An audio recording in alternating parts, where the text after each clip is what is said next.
people are not willing to do what it takes to make their dreams come true. The Marines have a saying, everybody wants to go to heaven, but nobody wants to die. The center of bringing any dream into fruition is self-discipline. You know, something as simple as food and eating is not about your body as much as it is about your mind. It's getting command of your mind to be able to choose actions that are in your own best interest. Every day we are choosing that's not in our own best interest. So if the world is attacking you and the world wants to fight you and the world's trying to hold you down, so you're gonna kick yourself in the balls? So you're gonna stop yourself from getting what you dream. And I think the word discipline has kind of gotten a bad name. We think about it in terms of punishment. I'm not talking about discipline in that way. I'm talking about discipline in the sense that you forego immediate pleasure for the exchange of long-term self-respect. I believe that self-discipline is the definition of self-love. That when you say that you love yourself, that means that you have behavior towards yourself that is loving. Self-discipline is the center of all material success. You cannot win the war against the world if you can't win the war against your own mind.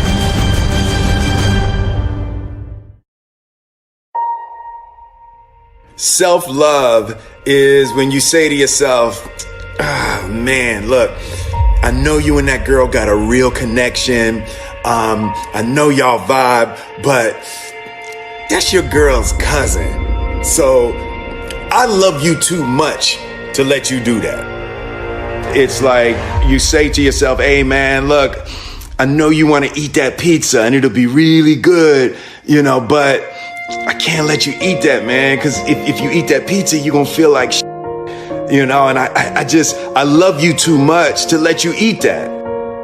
Self-love is, hey, look, I know you got a test on Monday, you know, and I know you really want to go out with your friends. It's Saturday night, you want to go out, but if you fail that test, you're not going to feel good about yourself. You know, I love you too much to let you go out tonight. Self-discipline is self-love. If you want to be happy, you have to love yourself, which means you have to discipline your behavior. The road to sustained happiness is through disciplining your behavior. We tend to base our self-esteem on what other people think. And that's not really self-esteem. Self-esteem is supposed to be how we feel about ourselves. And I was just saying how dangerous it is to allow other people to determine how you're going to feel about you. And it's kind of like looking into a broken mirror. You're going to look in a broken mirror and then change your face to try to look good in this defiled, busted, broken mirror. And it just, other people's opinions is a really way to determine how we feel about ourselves.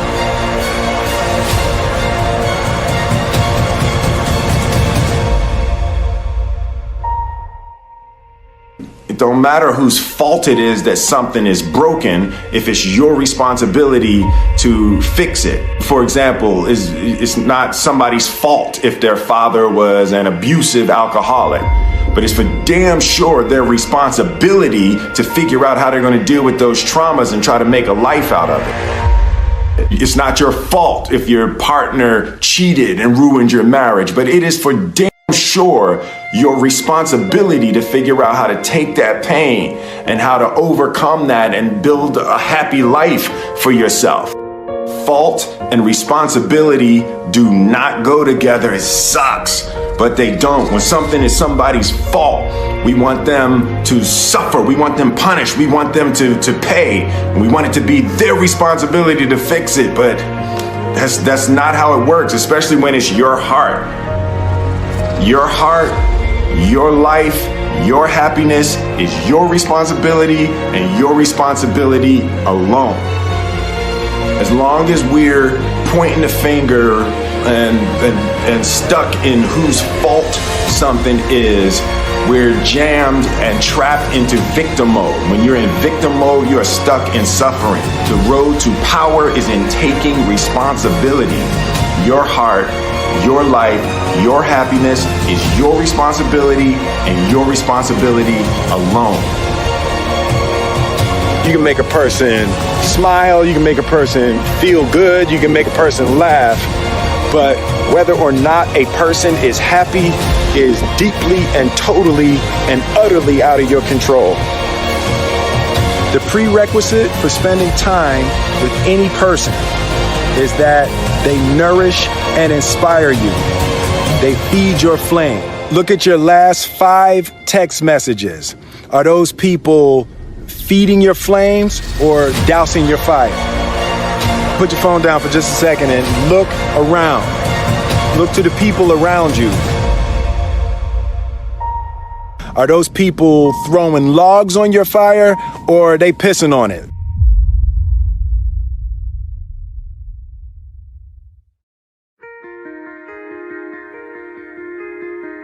I want my life, I want my work, my family, I want it to mean something. And it's like, if you are not making someone else's life better, then you're wasting your time.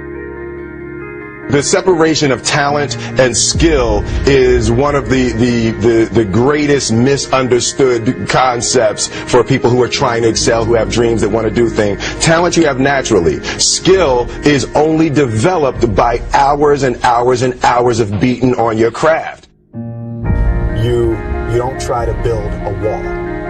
You don't set out to build a wall. You don't say, I'm going to build the biggest, baddest, greatest wall that's ever been built. You don't start there. You say, I'm going to lay this brick as perfectly as a brick can be laid.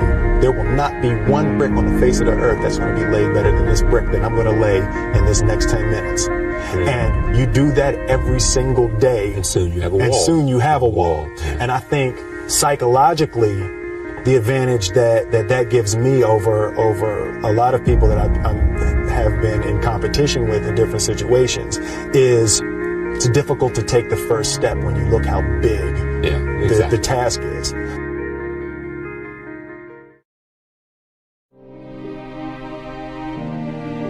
The definition of who I am is very clear to me, and it also redefines who I want to be.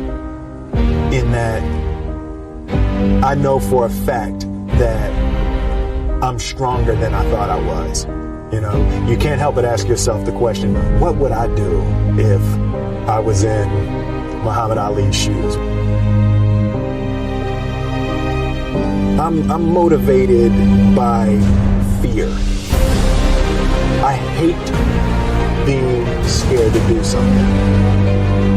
And I think what developed in my early days was the attitude that I started attacking things that I was scared of. Why were you scared in your bed the night before? What do you need that fear for? Just don't go. Why are you scared in your bed 16 hours before you jump? Why are you scared in the car? Why could you not enjoy breakfast? Fear is fear of what? You're nowhere even near the airplane. Everything's up to the stepping out. There's actually no reason to be scared. It only just ruins your day. You don't have to jump. And then in that moment, all of a sudden, where you should be terrified is the most blissful experience of your life. And God placed the best things in life on the other side of terror.